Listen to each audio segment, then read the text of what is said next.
Hello, and welcome to the hours of service changes for the over-the-road driver.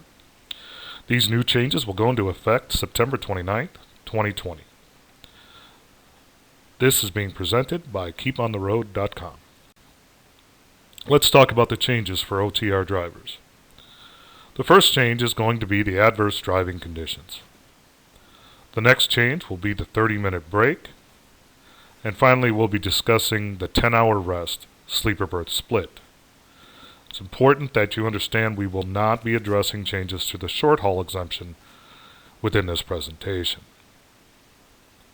Let's start with adverse driving conditions. The definition for adverse driving conditions has been updated and already is in effect. The new definition states that not only the dispatcher but the driver may determine if they faced an adverse driving condition. So what is an adverse driving condition? It is a weather event or unusual road or traffic condition that could not be known and was not known to the driver or the motor carrier immediately prior to starting your segment or starting your day. I'll give you some examples. An accident qualifies as an adverse condition. An emergency road repair, an unscheduled detour. These are all items that could be considered a surprise, unexpected. Very important to understand the definition if you're going to use this exception. The rule change.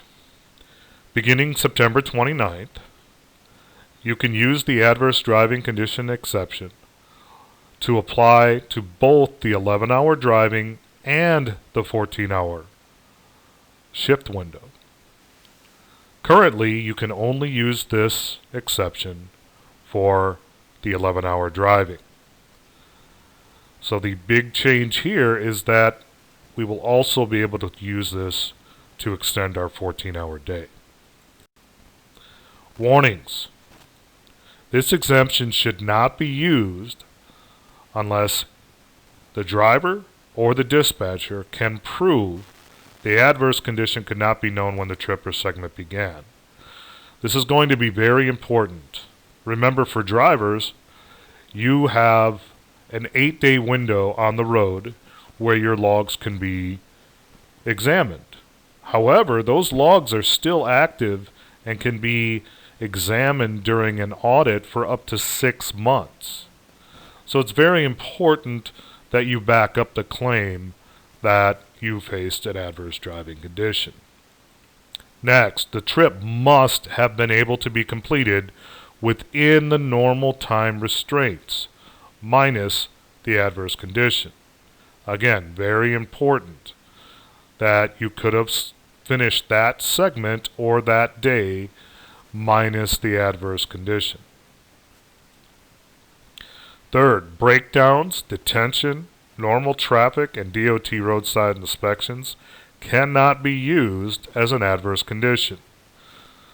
The DOT considers that these should be considered as normal operating delays. So these cannot be used to extend your 11 or 14. Finally, I recommend you put a clear explanation of the event on your log. Again, these logs can be viewed up to 6 months later. It is so important that we have the actual reason what caused the adverse condition.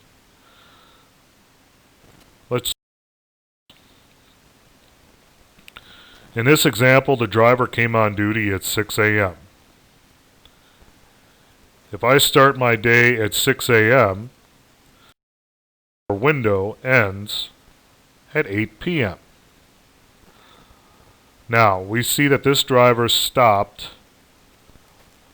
from 11:15 to 1 to take a break. That would not allow him or her to extend their day. Next, we see at 5 p.m. the driver was stuck in an accident for about an hour. This would allow the driver to extend their day by that hour. So there would be no violation on this log driving over the 11 hours or past 8 p.m. because an accident is a qualified adverse condition. This is only legal because it was an adverse condition. As a reminder, your device will not calculate adverse conditions. Therefore, your device will still show that you have an 11-hour or a 14-hour violation. That is okay, as long as the explanation is there. Do not, under any circumstances, change this event to a personal conveyance or a yard move. It is a driving event, and it is legal as long as there was an adverse condition. Our next change, the 30-minute break. Currently, you are not allowed to drive if an 8-hour period has passed since you've had a 30-minute break. It does not matter whether you've driven during that time or not. The new definition is very different. It only counts driving time. It does not count your on-duty, off-duty sleeper berth time under 30 minutes. It only counts driving time. So the new definition states that 8 hours of driving without at least a 30-minute break. Another change. The 30-minute break can be satisfied by off-duty, sleeper, or on-duty events. So that is very important. In the past, we could not get a qualifying break if we went on duty during the 30 minutes. Now you are going to be allowed to. So this means when I'm getting my fuel, I'm still taking a qualified break. Therefore, the only thing I have to worry about is that truck stopping for 30 consecutive minutes, and that will reset my clock. Let's look at an example. Currently, this log is in violation of the 30-minute rule. However, under the new change that goes into effect September 29th, this log will be legal. The driver went off duty at 11:10 a.m. for 15 minutes and then went on duty at 11:25 a.m. for 20 minutes. That's a total of 35 minutes. Therefore, that is a qualifying break, and they would have been able to drive until 7:45. There is no violation to this log under the new rule. Originally, your 8-hour window started when you started. That is no longer how it works. Your 8-hour starts when you start driving. So this log under the new rule will have no violations. Because it resets after the truck has stopped for 30 minutes. Finally, we're going to get to the sleeper berth split. Now, if you have a current understanding of how the sleeper berth split works, which is 8-2, this may be a little more easier for you to comprehend. If not, this split tends to scare people. I'm here to say that it is a very valuable tool, and it is worth the time to understand how it works. So let's look at the new definition of the sleeper berth split. The sleeper berth split has always allowed us to split our 10-hour period into 2 periods. Currently, those periods are 8 and 2, but the new rule changes that. we are allowed to take one period. It could be off duty, it could be sleeper berth, but it does need to be off duty or sleeper berth. It cannot be on duty. And that period must be at least 2 hours long. So anytime I stop and I take a break or I take a nap, as long as it's 2 hours long, I can use it towards my 10-hour break. It maxes out at 3 hours.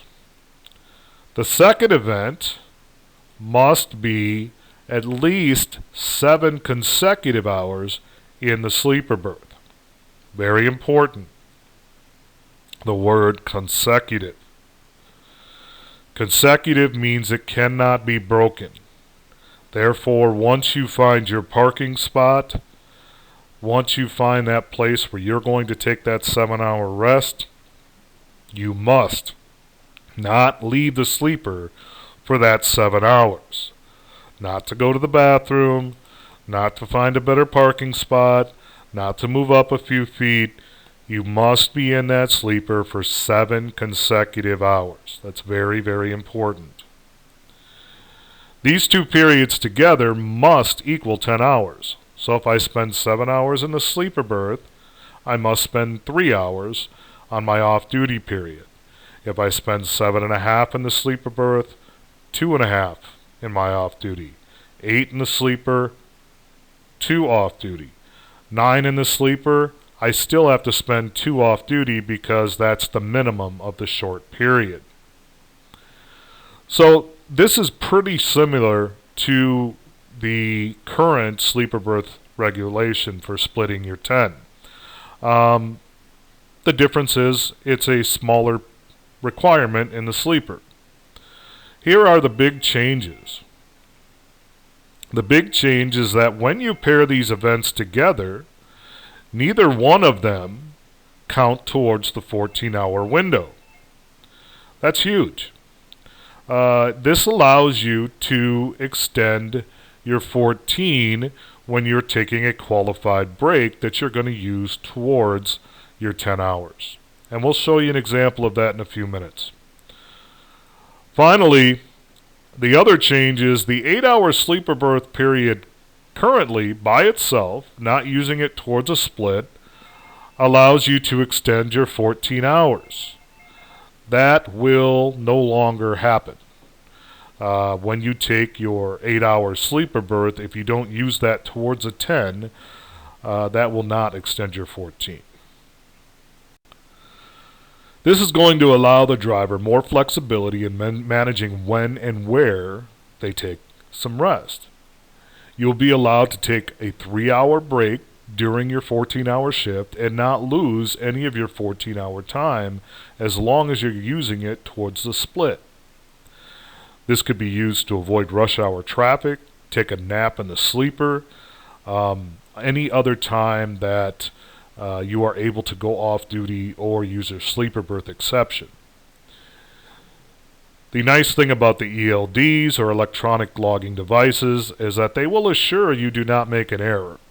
So as long as you're paying attention to your available hours, you will be fine. Let's look at an example. For this example, the driver came on duty at midnight after a full 10 hours of off-duty sleeper berth or combination off-duty sleeper berth time. This log shows a legal example of how to use this split. The driver at no time is showing a full 10-hour off-duty or sleeper berth combination period. However, they have driven more than 12 hours during the day. Let's show you how that's done. First, when the driver came on duty at midnight, they started their 14-hour shift. In this case, that 14-hour shift ends at 2 p.m. Under the current rules, that red line at 2 p.m. does not change. Using the new sleeper berth exception, we would be able to push that 14-hour line back up to 3 hours. So in this example, the driver took a break from 5:15 till 9 a.m. Because they plan on using that period towards a qualified split, they can use up to 3 of those hours to extend the 14-hour day. Therefore, now their 14-hour shift ends at 5 p.m. So up until 5 p.m., we are legal, as long as we take a 7-hour sleeper berth period after that point. What happens if the driver gets stopped after 2 p.m.? So the FMCSA has put down guidance that if you stop a driver after the 14th hour and they have a qualifying rest period, you are to take for granted that they will complete the split with the second qualifying period. This is part of the confusion with the sleeper berth exception. It is very important that when you take your breaks, you make sure they're qualified and you're going to complete them with a second qualified. In this case, the driver did. They completed the second qualified period and they took a 7-hour solid sleeper berth.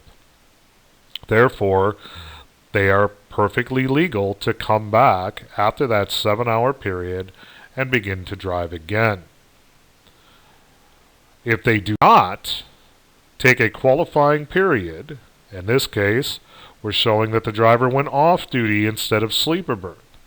Well, not only would they not be able to drive after 10 a.m., they would create a retroactive violation driving between 2 p.m. and 3:15. So if this driver was stopped at 2:30 p.m. for an inspection, the inspecting officer would have taken for granted that they were going to take another 7-hour period of sleeper berth time and would not have given them a violation. However, if they get stopped the following day, they could be written a violation. So let's take a look at this log again. When the driver comes on duty at midnight, he starts his day. Starts his 11-hour driving, his 14-hour shift. After taking the 3-hour break, he extends that shift. So my first shift in this log is from midnight until 5 p.m. 14 hours plus the additional 3. During that shift, I cannot drive more than 11 hours, and in this case, the driver does not. They drive 5 hours and 6 hours, which totals 11. Once that shift is up, I have to complete my split. Take 7 hours in the sleeper, and in that point, I start a second shift. My second shift would begin at the end of the first period, not at the end of the second. So when I come back on duty at 10:15 p.m., I'm in the middle of my shift. I haven't started a new shift at 10:15 p.m. I have to look back to the end of the first period. In this case, it's 9 a.m.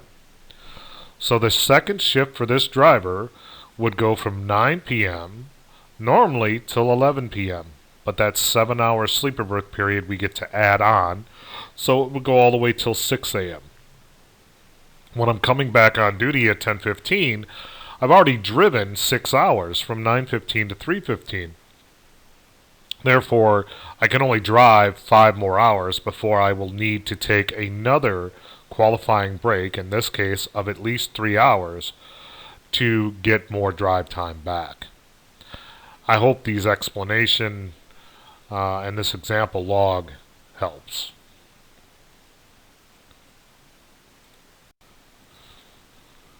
Thank you for your time. This presentation has been brought to you by Ricky Von Honecker and KeepOnTheRoad.com. If you're looking for more resources, you can visit the FMCSA website. They are offering 2 webinars there. One is the original discussion of the rule changes. The second is a question and answer session. Both of these offer some valuable resources. Again, thank you for watching. I hope you've learned as much as there is to learn. I will be providing some more examples of the sleeper berth in the future, and I wish you all safe travels. God bless.